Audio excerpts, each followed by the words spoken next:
আসসালামু আলাইকুম বন্ধুরা। আশা রাখি আপনারা সবাই ভালো আছেন ইনশাআল্লাহ। আজকে আপনাদের সঙ্গে আমি একটি বিষয় নিয়ে কথা বলবো, সেটি হলো যদি হঠাৎ করে কোনো লোক আপনার প্রতিষ্ঠানে এসে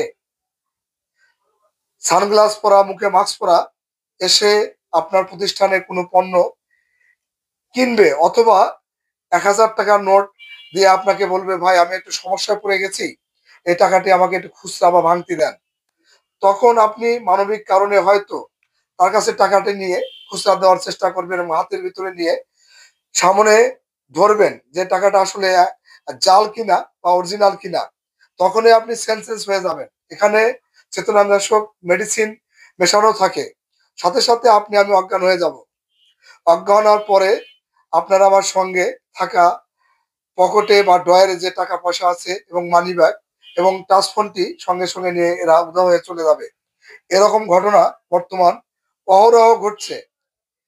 এমনকি কিছু লোক আছে রাস্তাঘাটে চলার সময়ে হঠাৎ করে অপরিচিত লোক এসে আপনাকে সালাম দিয়ে বলবে, ভাই আমি একটি ঠিকানা লোকেশন চাচ্ছি আপনার কাছে।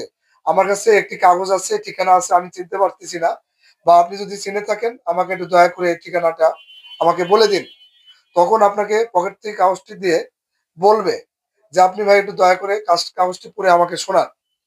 আপনি যখনই কাগজটি হাতে নিয়ে পড়তে যাবেন তখনই আপনি সেন্সেস হয়ে অজ্ঞান হয়ে যাবেন।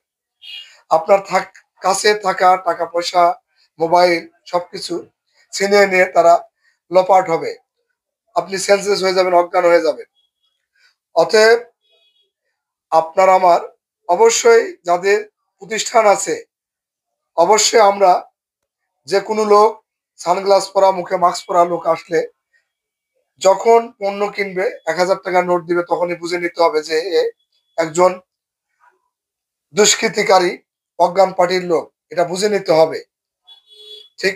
ভালো থাকবেন সবাই। শুভকামনা রইল সবার জন্য।